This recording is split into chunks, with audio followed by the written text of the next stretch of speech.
Now, speaking of 18-dimensional chess players, the word has gone out to all the right-wing talkers that the legal battles are going to fail.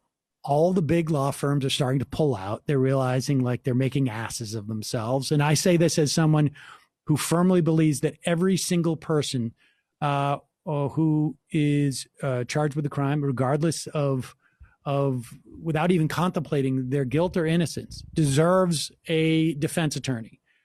That's not the same as every possible plaintiff who is attempting to do anything deserves an attorney. I think you get judged as an attorney if you take certain clients. Well, but then in this case, the attorney is Rudolph Giuliani. Well, but there's other massive law firms that have been representing, and the biggest one that was left dropped out of the Pennsylvania case. So they have to move on to the next thing, which is just common sense. Let's stop letting let's just stop letting the courts adjudicate this and the experts. Let's just use common sense. Common sense is like, could Joe Biden have actually won? I don't think so. That's what Dave Rubin's telling us. Somehow, to me, the idea that Joe Biden, who did not campaign, who we all know has cognitive problems, who's not going to be in charge and all of those things, you're telling me he got something like 15 million more votes than Barack Obama? Yeah, that is a hard one to swallow. Something ain't right here. Something ain't right here. Yeah, it's your candidate, Trump. Like, again, we were talking about how the Democratic Party loves to blame the left for everything. Why don't they blame their president for botching the whole pandemic and 250,000 Americans are dead and the economy is in shambles? Like, could that have had something to do with the fact that the American people sought an alternative president? I think what I would suggest to Dave Rubin is Google presidential approval ratings and look at how many people do not like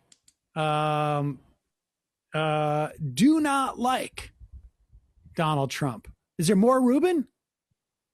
Oh, let's play a little. Is that Trump in the last 4 years, and even before that, because it was before he was president, at almost every turn has got the media to expose themselves as what they are. He has gotten almost all of his opponents to expose themselves for what they are. He's gotten people to chase crazy conspiracy theories and say things that a week later they find out are untrue. He's gotten smart people to be screaming about Russia and now saying nothing about potential errors or violations in voting. So he's played this game so well that the reason I see some possible chance here is that it seems odd to me that the guy who got everything right, pulled the mask off all of these people for 4 years, only to get to the end of the game, the big boss, if we're in a video game, right? He got to the end of the movie and he didn't have a weapon in his pocket. He didn't have something. Now, maybe that is possible, and maybe he was doing so much of this on the fly that he didn't prepare. I personally it seems think to me that something's got to be there.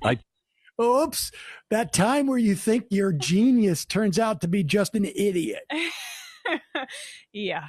That's full on Q stuff, right? I mean, that is the Q mind structure, which is like, oh yeah, I know Trump has lured them in, and he's got some big cannon in his pocket that he's going to take out, and it's not there. You know what I find hard to believe?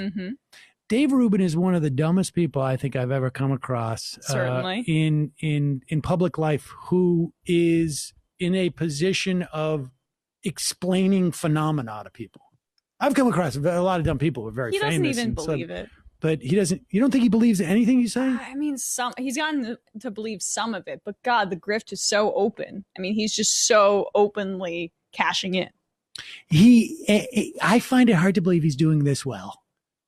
That's what I find. That's very suspicious to me. You don't have to be doing well when you have like right-wing money just backing you up. He's got like a $4 or $5 million house. I think there's something very suspicious about that.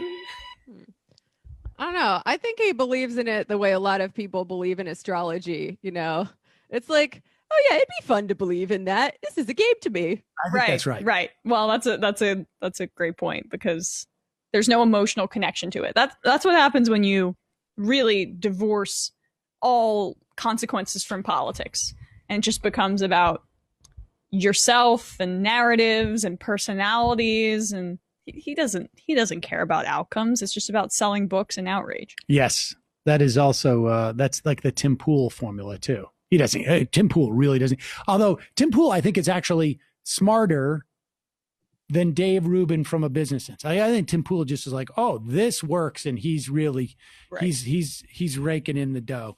But we'll have more to say